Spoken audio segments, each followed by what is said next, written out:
या today we will cover the remaining question. आज हम लोग जो कवर करेंगे रिमेनिंग क्वेश्चंस कवर करेंगे।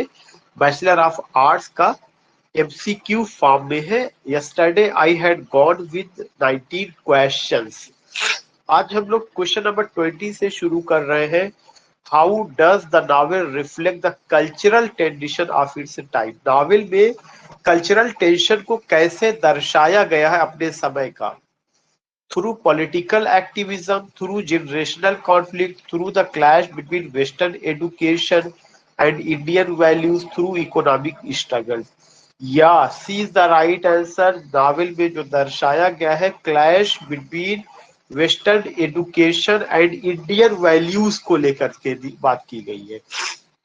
तो it's a very significant point what we see कि through the clash between Western education and Indian values. The novel captures the cultural dilemma faced by educated Indians who were exposed to Western ideas through colonial education while remaining rooted in traditional Indian family and social structures. Question number 21 है जो character से related है। How does Chandran relationship with his father evolve through out the novel. Chandran का relationship अपने father से किस तरह का है जो है। It remains unchange, it becomes increasingly hostile, it deepens through shared understanding. या चंद्रन का जो रिलेशन अपने फादर से ना तो वो हार्श है, ना ही उसमें कोई बहुत ज्यादा हॉस्टिलिटी है, ना ही अनचेंज्ड है, बल्कि क्या होता है जैसे जैसे वो चीजों को शेयर करते एक दूसरे से वैसे उनकी अंडरस्टैंडिंग बढ़ती है। It depends through shared understanding. आगे उन्होंने एक्सप्लेनेटरी नोट्स में बताया कि initially Chandran sees his father as conventional and limiting. शुरू में चंद्रन ये देखता है कि जो उसके फादर है वो जो है क्या है, कन्वेंशनल है, बहुत पारंपरिक सोच वाले हैं और लिमिटिंग है। However, through his own struggle and failure, he develops a greater appreciation. लेकिन जैसे जैसे वक्त बीतता जाता है वो अपने फादर को समझता है और उनके प्रति एक सम्मान की भावना उस पे जागृत होती है। क्वेश्चन नंबर 22 है what does Kailash represent in Chandra's life. मैंने आपको पहले ही बताया था कैलाश चंद्रन का बोसम फ्रेंड है, कैलाश चंद्रन का सबसे बेस्ट फ्रेंड है। तो कैलाश का क्या रोल है। Academic competition, practical wisdom and friendship, romantic rivalry, family obligation. जो आपका कैलाश और चंद्रन का बहुत ही अच्छा दोस्त है, फ्रेंडशिप है दोनों में, और दोनों में एक दूसरे की वजह से प्रैक्टिकल विजडम आता है, व्यवहारिक ज्ञान आता है, वह उसको समझने की कोशिश करते हैं। हियर यू सी कि एक्सप्लेनेटरी नोट्स में दिया जा रहा है कि Kailash serve as Chandran's anchor to reality offering practical advice. वह उसको जो है व्यवहारिक सलाह देता है और genuine friendship. He represent the voice of reason that helps balance Chandran's romantic excess. Now the next question is how does Chandran's mother react to his academic failure. Chandran की माँ का क्या रिएक्शन है जब वह बीए फाइनल ईयर में फेल हो जाता है। उसका जब एकेडमिक फेल्योर, मैंने आपको बताया था कि चंद्रन जो है उसका इकोनॉमिक सब्जेक्ट पे इंटरेस्ट नहीं है, वह बीए में फेल हो जाता है and he falls in love with a girl. तो उसमें रोमांटिसिज्म आता है और रियल लाइफ से वो काफी दूर चला जाता है। तो यहाँ पे क्या आ रहा है कि उनका क्या रिएक्शन था, माँ का क्या रिएक्शन था जो है। With anger disappointment, with understanding and support. उसकी माँ ने कोई एंगर और डिसअपॉइंट नहीं दिखाया बल्कि अंडरस्टैंडिंग और सपोर्ट दिखाया। Chandran's mother represents unconditional family love, providing emotional support during his crisis. Her reaction highlights the strength of family bonds in Indian society. Next question है what is Chandran's attitude toward his professor. Chandran का क्या attitude था अपने professor के प्रति। Deep respect and admiration, complete indifference, mixed feelings of respect and detachment. अगर आप देखेंगे कि चंद्रन का जो एटीट्यूड था प्रोफेसर के प्रति वह क्या था, mixed feelings of respect and detachment. वह उनके प्रति सम्मान भी दिखाता है और डिटैचमेंट भी। डिटैचमेंट का क्या मतलब है, थोड़ा सा एक दूरी भी बना के रखता है। तो उसके अंदर एक मिक्स्ड फीलिंग थी, हमारे प्रोफेसर अच्छे भी है और एक जो डिटैचमेंट भी। Chandran maintains formal respect for his professors while feeling emotionally disconnected from their academic approach. This reflects the gap between institutional authority and personal engagement. 25 है, how does Chandran's perception of the unnamed girl change over time? कह रहे कि चंद्रन का जो नजरिया था उस girl के प्रति जिसका नाम भी उसे पता नहीं था, एक कैसे चेंज होता है समय के साथ। It remains idealized throughout. It becomes more realistic and human. It turns into hatred. It disappears completely. It becomes more realistic and human. What does it become? It becomes more realistic and human. This is another point. This is a very significant point. It becomes more realistic and human. Question number 26 है, what role do Chandran college friends play in his development? Chandran के दोस्त कौन सा role play करते हैं उसके development में? They corrupt him, they provide different perspective on life, they provide different perspective on life, they hinder his progress, they are irrelevant in his growth. No, they provide different perspectives on life. चंदन के जो दोस्त हैं उनका जो life के प्रति जो नजरिया है डिफरेंट तरह का उसको प्रोवाइड करते हैं। Chandra's various friends represent different approaches to life: practical, romantic, academic, and social. These relationships help him understand the complexity of human nature and society.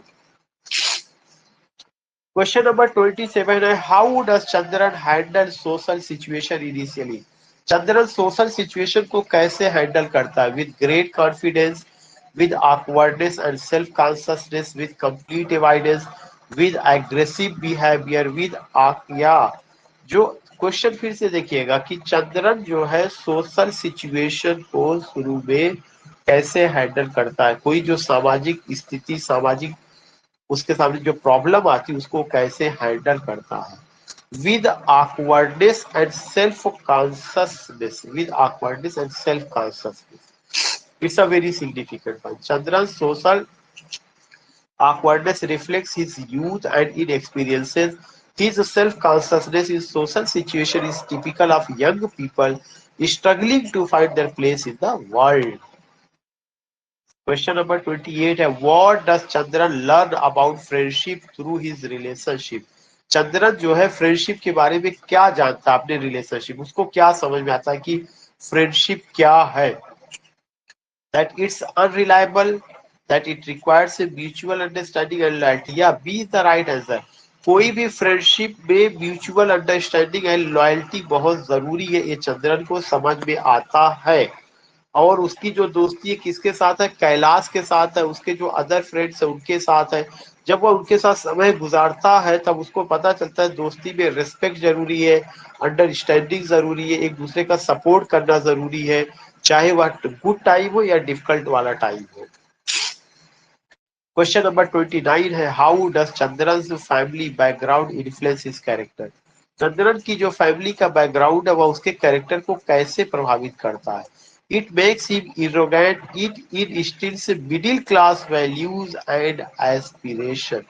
या it instills middle class. Chandran की family में ने उसे जो नसीहत दी ये दी कि मिडिल क्लास जो वैल्यूज है और जो एस्पिरेशंस है उसका क्या महत्व है। It instills middle class values and aspirations. Chandran's middle class background shapes his educational ambitions. उसका जो शैक्षिक जो एजुकेशन को प्राप्त करने की जो उसके अंदर अभिलाषा है वो जन्म लेती है। साथ ही साथ सोशल एंजाइटीज वगैरह जो उसके अंदर आता है, जो नैतिकता आती है, ये सब उसको अपने परिवार से ही प्राप्त होता है। क्वेश्चन नंबर 30 है, what does Chandran discover about himself through his romantic experience? Chandran अपने बारे में क्या कवर करता है जब उस लड़की से प्यार में उसके प्यार में आता है या उसको उससे लव हो जाता है, उस लड़की जो अननेम्ड है, तो ये क्वेश्चन आ रहा है चंद्रन क्या एक्सपीरियंस करता है। That he is incapable of love, that he is too immature for relationship, that his romantic ideas need tempering with reality. Yes, he is the right answer. उसको ये बाद में एहसास होता है कि जो उसका रोमांटिक आइडिया है, जो वन साइड लव है, जो लव की बात कर रहा है, इसकी जरूरत यह है कि वह रियलिटी से वाकिफ हो, वह रियलिटी से वाकिफ हो। 31 से लेकर 40 जो है सोशल कॉन्टेक्स्ट और कल्चरल कमेंट्री को लेकर के नावल में कैसे क्या क्या चीजें बताई गई है उसको है। How does the novel reflect the social condition of 1930 India, 1930 के दशक का जो भारत है वहां का जो सामाजिक परिवेश है उसको कैसे दिखाया गया है, through political activism, through depicting middle class and limitations. Yes, novel में पूरा middle class family, middle class सोच और मिडिल क्लास की जो लिमिटेशंस है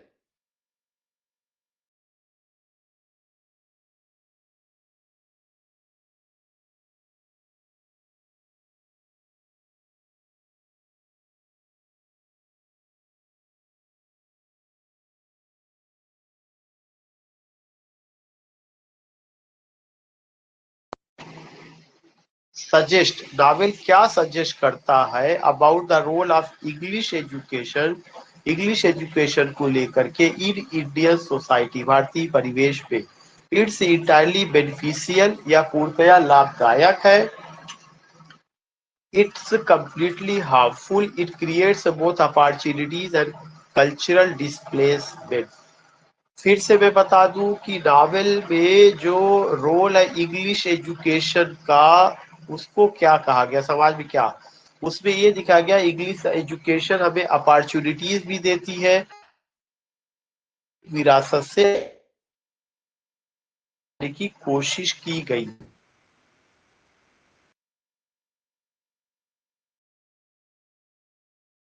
और कल्चरल डिस्प्लेसमेंट भी करती है। क्वेश्चन नंबर 33 है, how are women portrait in the novel, करें औरतों को कैसे नावल में पोर्ट्रेट किया गया है।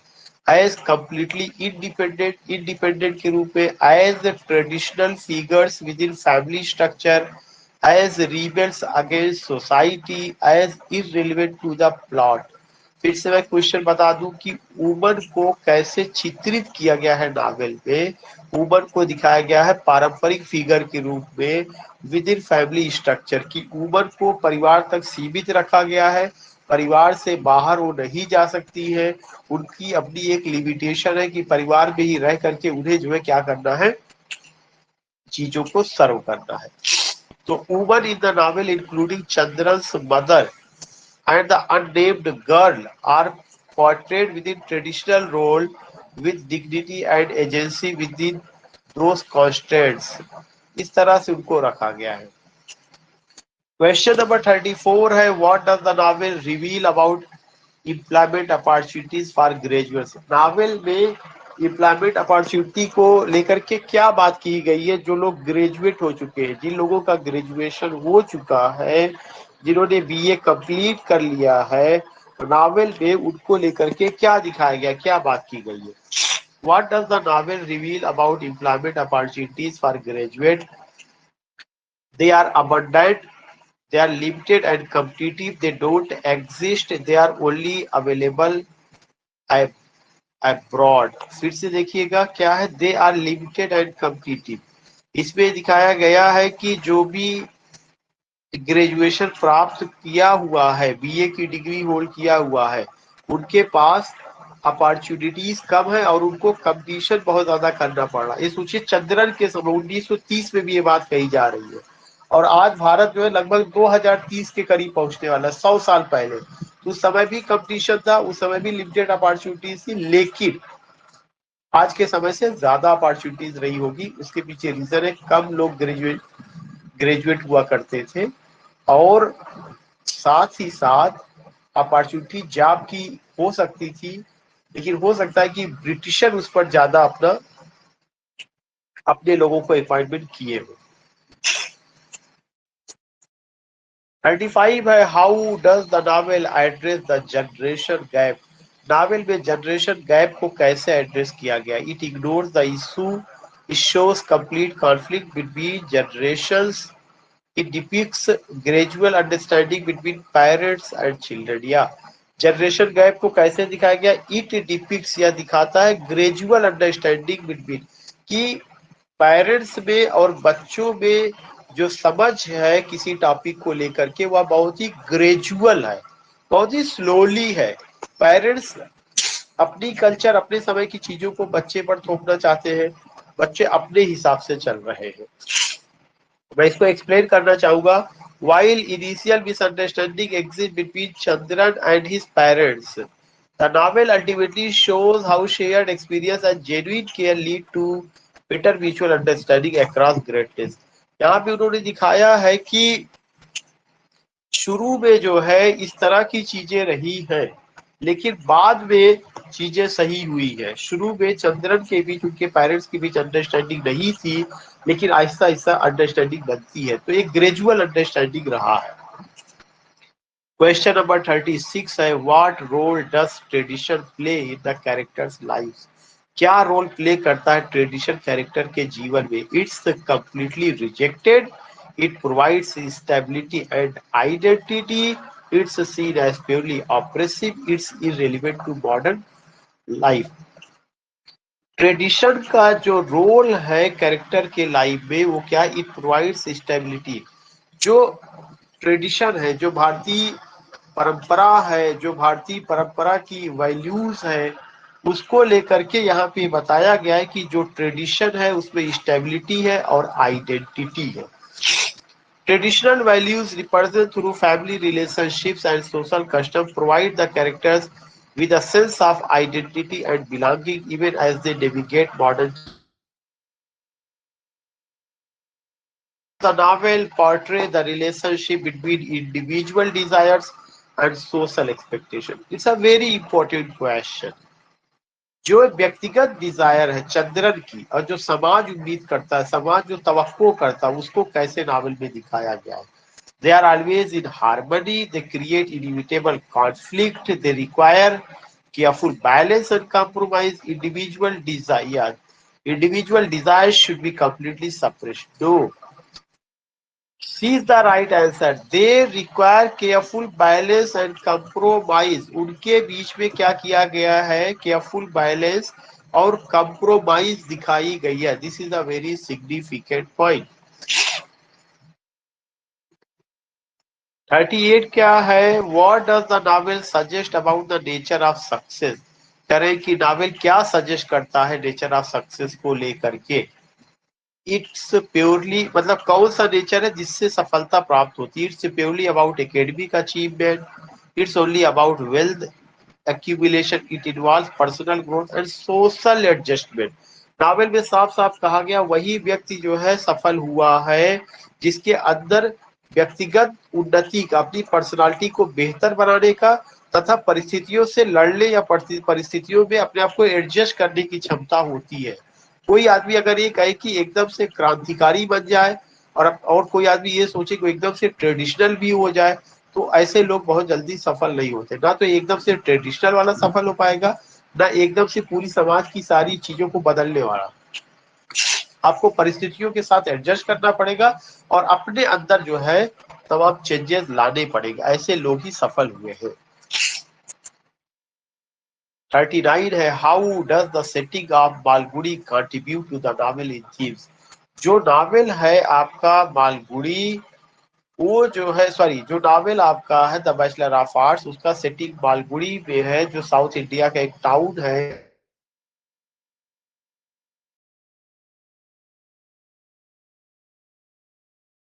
It provides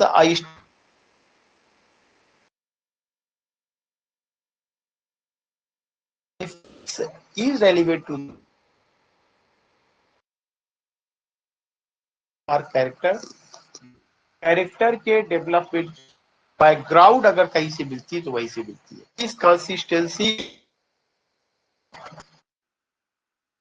environment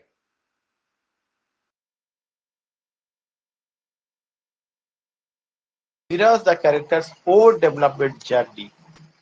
What does the novel reveal about the natural of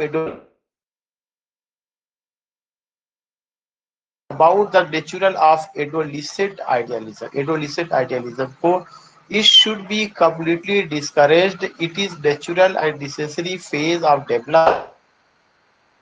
Destructive. It's irrelevant to growing up. It's a natural and necessary phase of development. फिर से क्वेश्चन देखिएगा, what does the novel nature of adolescent idealism? कह रहे हैं कि novel में आदर्शवाद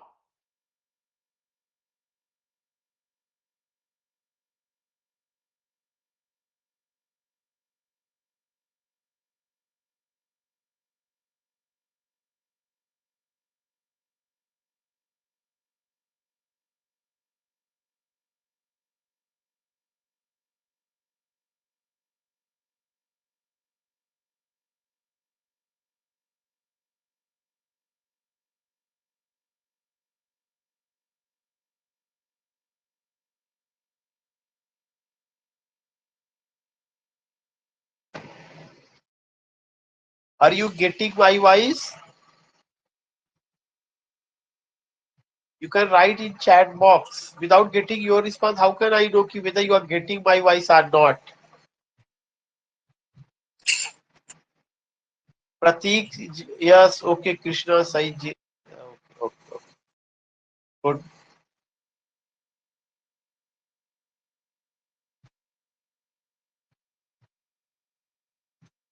Now we will cover question number 41 से 50 तक. क्या कह रहा है? What is characteristics of R.K. Narayan prose style? अब उनकी स्टाइल को, उनके नावल को लेकर के बात कर रहा है. R.K. नारायण की जो प्रोज स्टाइल है वो कैसी है? B is the right answer. R.K. Narayan की प्रोज स्टाइल सिंपल है, क्लियर है और असेसेबल प्रोज है, आसानी से समझ में आने वाला है. 42 है, how does Narayan use irony in the novel? Narayan ने आयरनी का यूज कैसे किया हुआ है? as harsh social criticism, as gentle compassionate observation. Yes, irony जो उन्होंने यूज किया हुआ है वह जेंटिल है, कंपेंसेनेट है और ऑब्जर्वेशन है. आयरनी क्या है? एक लिटरेरी डिवाइस होती है, एक लिटरेरी डिवाइस होता है जिसका दो मीनिंग निकलता है. एक मीनिंग ऑन सरफेस जो बाहर से हमें दिखाई पड़ता है, मतलब ऑन सरफेस होता है जो हमें दिखाई पड़ता है. एक मीनिंग जो अंडर सरफेस होता है जो हमें दिखाई नहीं पड़ता है.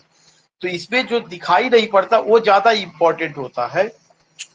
जैसे लेडी मैकबेथ से कहती है, be serpent under the flower. तुम्हें क्या बनना? एक सांप बनना है लेकिन फूल के नीचे रहना है.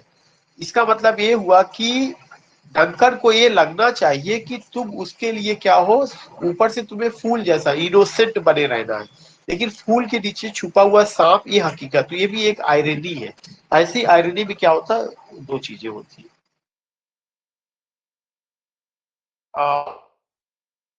Excuse me, sir, page is not visible, sir, screen is not showing. Okay. Now is it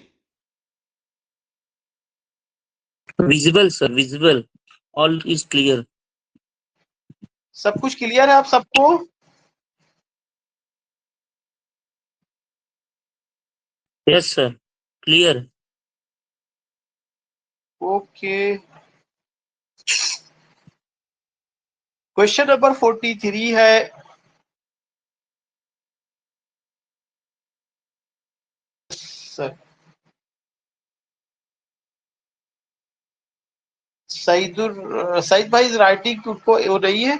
you can join again, just leave and join again.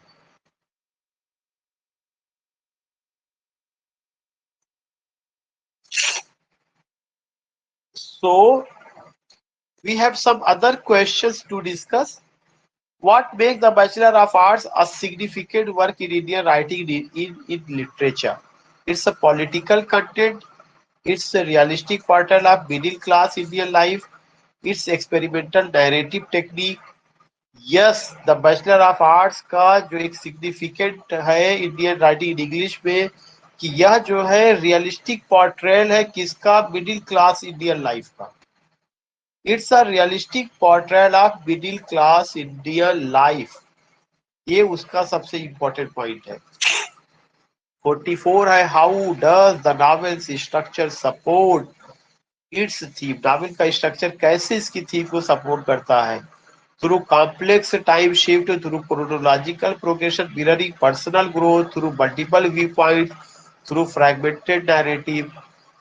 जो नॉवेल है उसमें क्रोनोलॉजिकल प्रोग्रेशन दिखाया गया, पहले ये घटना घटित हुई, फिर ये हुआ इस तरह से करके, और फिर एक आदमी की पर्सनालिटी का डेवलपमेंट। वो आदमी कौन है? चंद्रन है।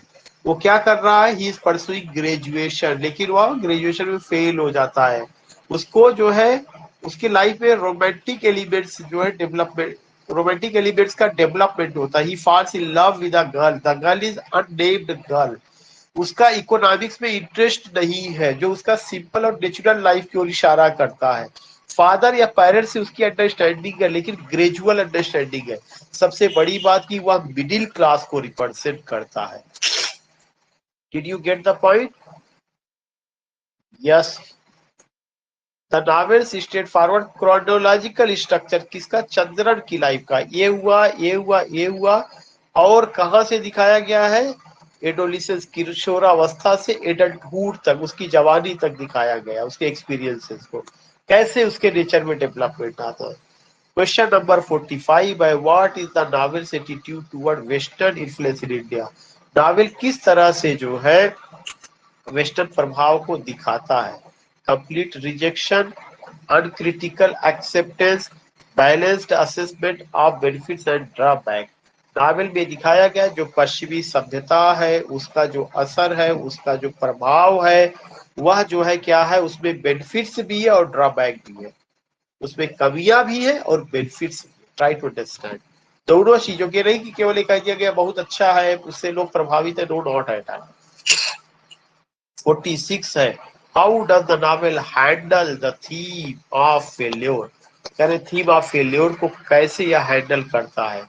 as purely negative experience, as necessary for character growth, as insurmountable obstacle, as irrelevant to personal development, as irrelevant to personal development। यहाँ पे जो दिखाया गया, B the right answer, as necessary for character growth. Novel में दिखाया गया है कि कैरेक्टर के डेवलपमेंट के लिए हार और जीत लगी रहती है, और हर हार आपको एक नसीहत देती है आप कैसे आगे बढ़े। ये किसके साथ आता है? ये आपका जो है चंद्रन के साथ होता है। वह इकोनॉमिक्स में इसका इंटरेस्ट नहीं है, बीए में फेल हो जाता है, किसी लड़की के साथ लव में है, वो लड़की उसको मिलती भी नहीं, फिर भी वह जो है ये सारी झंझावतों के बाद अपने अंदर चेंजेस लाता है, पर्सनालिटी में उसका डेवलपमेंट होता है। 47 है, what does the novel suggest about the nature of happiness. Novel क्या सजेस्ट करता है नेचर ऑफ हैप्पीनेस को? It comes from achieving all desires, it requires accepting reality while maintaining hope, it requires accepting reality while maintaining hope. Yes, it requires accepting reality while maintaining hope। Novel क्या suggest करता है? Nature of happiness. Nature of happiness में कहा गया कि आपको वास्तविकता का सामना करना है और अपने होप को मेंटेन रखना है। 48 है, how does Narayan background influence the novel. Narayan का बैकग्राउंड क्या है? नारायण खुद South Indian, C is the right answer, he is South Indian background provides authentic cultural. वो साउथ इंडिया के थे, मालगुड़ी, उन्होंने जो एक इमेजिनेटिव फिक्टिटियस टाउन डेवलप किया, वो रियली में वहां पे किसी न किसी रूप में रहा है। मालगुड़ी रेलवे स्टेशन, कर्नाटका, बेंगलुरु, तो वहां को लेकर के उन्होंने अच्छा प्रेजेंट किया है। What is the novel's ultimate message about education. Novel में एजुकेशन को लेकर क्या बात कही गई है? C is the right answer, it should serve human development. कि एजुकेशन मानव के विकास में, मानव के करियर में और उसके डेवलपमेंट में योगदान एजुकेशन का होना चाहिए। And today's last question, why is bachelor of arts consider a classic of Indian English literature. Bachelor of arts को क्यों कहा जाता है? क्या इंडियन राइटिंग इंग्लिश में जो है एक बहुत ही इंपॉर्टेंट पीस ऑफ लिटरेचर है। It's experimental technique, it's political radicalism, it's authentic compassionate portrayal of ordinary Indian experience. इसमें दिखाया गया यह ऑथेंटिक है, compassionate portrayal of ordinary Indian experiences, जो भारत का आम आदमी है उसके जीवन को, उसकी तस्वीर इसमें झलकती है, उसको दिखाया गया है. So I have done my job. Oh, I think that you have enjoyed. Tomorrow we will go with the summary and in